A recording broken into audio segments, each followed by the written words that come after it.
oops, caught me listening to some headphones. I'm listening to the Ultrasone 750, Pro 750. I know this sounds like a commercial, but trust me, it's not. I use headphones to kind of negate the sound of the room, and these are particularly a good choice because they're very flat and they're non-fatiguing. They incredible. Check them out on the web. Ultrasone 750s, and a lot of times if my room's a little live, so if I want to check delays and reverbs and stuff, it's just easier to throw on a set of headphones, and then the room becomes a non-factor.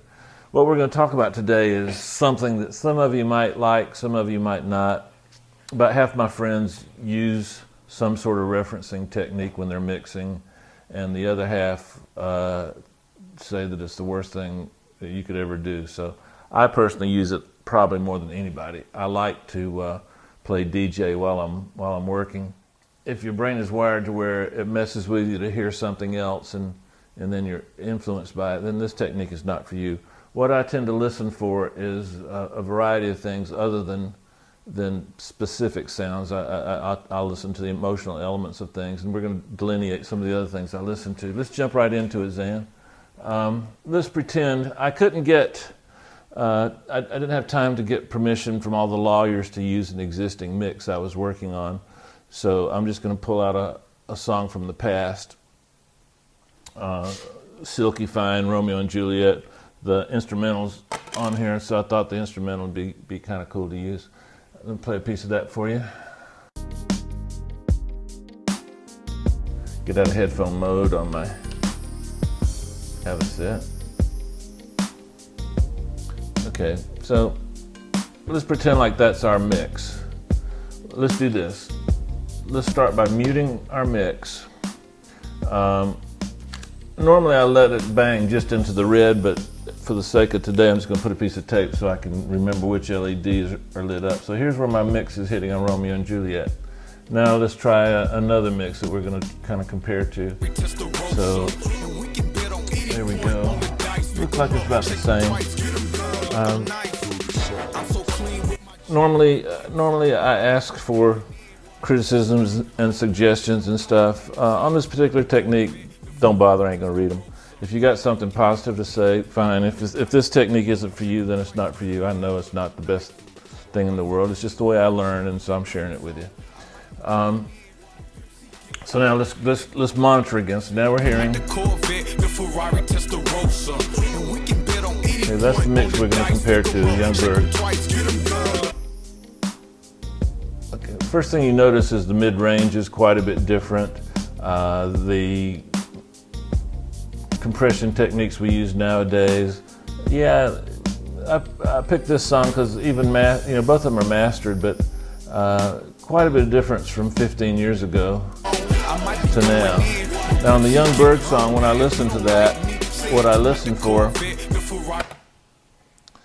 is I like to listen to the kick drum on my NS10s.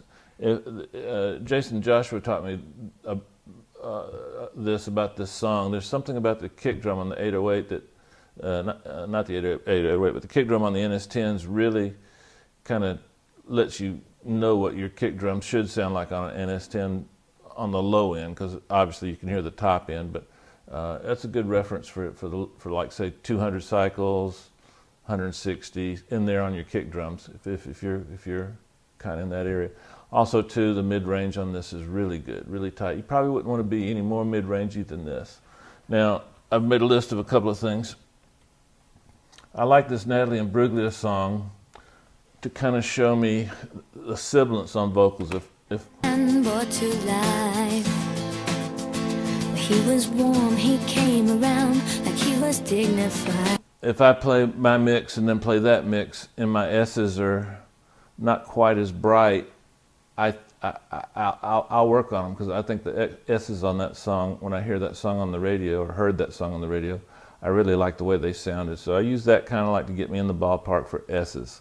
Now another song that I like to use is this Teddy Riley song. Teddy is a huge influence on me. My friend Keith Andes came to me one day. We were mixing, and I thought I was killing the mix, and Keith was like, "Dave, new ball game. You got to hear this." Man, this mix was blowing me away. So I kind of use it as a guide for mid-range and apparent level. Oh, sugar girl, you sexy thing.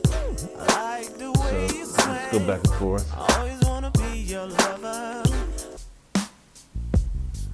Just kind of darker the other song, which is not bad. We're not talking bad or good. We're talking just, you know, what we're looking for. So we know if this was our mix, we know, well, if we like it, we like it. Print, go home. If you think maybe you want to go back and listen to the mid-range on this and kind of get you a little more mid-range, you'll know not to go past this, but to maybe, anyway, it gives you an idea of kind of how to judge what's out in the real world. So Teddy, good apparent level, not a lot of sub low end like we use today, but that particular mix works good in the rock world too, because it doesn't have a lot of low end, but it also has by low end I mean the subby kind of low end, but the mid range is very aggressive.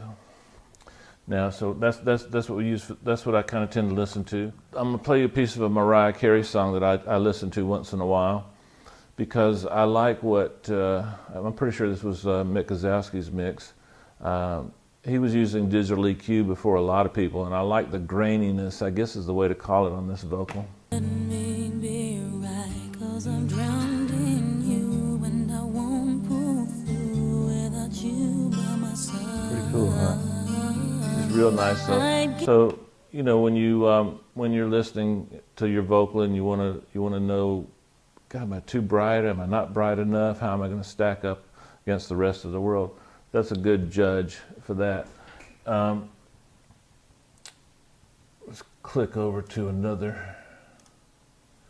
Now, I like what Spike did on this. This has another use of compression, transient designer on the drums. The mid-range on this is really strong. I like the way the vocal sits, so here we go. The waves keep on crashing on me for some reason. Sometimes I think my snare is like loud enough, and then I'll hear a song like that and I'm like, wow, that sounds a little more exciting than mine because of the placement of the snare. So, you know, check that out. I'm gonna play you a John Legend song mixed by Manny Marroquin. I love this mix. It's a very honest mix, and sometimes I like to listen to it just to make sure that I can follow it, because my mixes would probably be characterized as having maybe a little more top end. And here again, that's not a right or wrong. I love Manny's work, but I got to follow it on the radio sometimes. And I want to make sure that I can follow it. So this is. It's me. Maybe I bore you. No, it's my fault. 'Cause I can't. Really good. What Manny can do, not too many other people can do. So I like that song just to kind of make sure that that my mix doesn't sound too bright compared to that mix. And then it's a good judge for low end. Manny's always good on the low end too. Another song I like is one of Phil Tan's mixes. This particular song, I like the way Phil put the instruments relative to the drums. And sometimes in hip hop, you'll have the instruments a little lower than you would relative to the drums on, say, an R&B song or a pop song. And then in rock circles, you would have the guitars a little louder than the drums sometimes. But I like the way Phil did the ratio he chose for this is really good.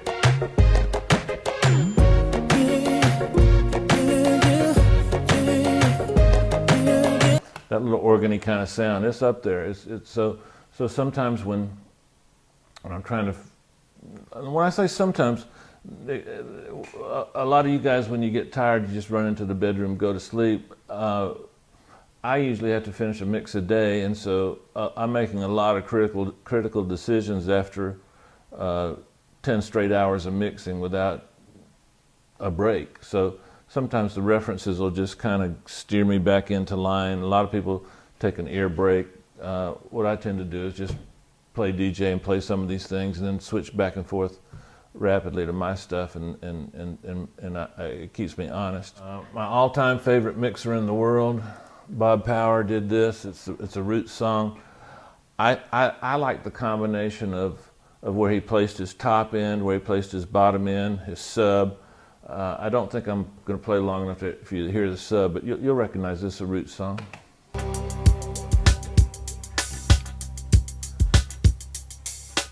I like his stereo field. I like the width. This is a good song to especially when it gets going. It's a really good song to kind of make sure that you're placing your top end instruments in the mix properly. Because if you're louder than that, you're probably too loud. If you're lower, you're probably too low. Now here again, footnote before we eat up all the bandwidth on the internet telling me that real men don't do this. Maybe they don't, but most of you guys out there are not doing this for a living. You're trying to, and you want to, and so these are just kind of techniques, maybe for the newer guy, maybe for the more experienced guy. I don't know. You're going to have to make up your mind about that, but I would highly recommend that you modify these techniques to fit your own style.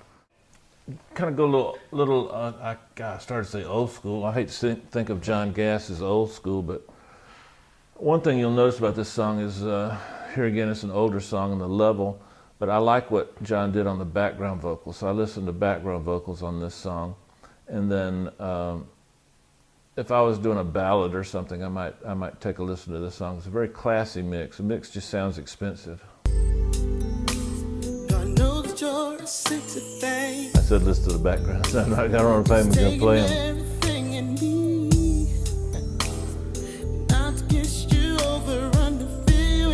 Okay, so we don't hear any backgrounds. Buy that or get an iTunes version of that. I'm going to leave you with one last song. The people that know me know that I can be a little, my emotions are kind of like on a roller coaster during the course of a day, and sometimes I need to just get feeling good, and whenever I just need to feel good, I play this song. I'm not going to tell you what it is because I don't even want you to get it, but this is my favorite pick me up, just have fun song. Give me up some of that thug. Makes me smile, just makes me happy. Hit him in the chest with it. So sometimes One time again in the head. I was doing a mix for Cash Money about how long ago was that? Maybe a month? About a month ago, and it needed it had some kids in the chorus, and it needed just to be happy and vibey, and it was about, I guess it was already about 2 in the morning, and I'm starting to work on the vocals, and I just didn't have a clue, and so I played that, and it just made me happy. So I just worked on my song till it made me happy, and I think it worked. So anyway, hope this will help you out. I know this is not our most technical Into the Lair, but it's something I get a lot of questions about, and I just wanted to share it with you. Thanks, guys.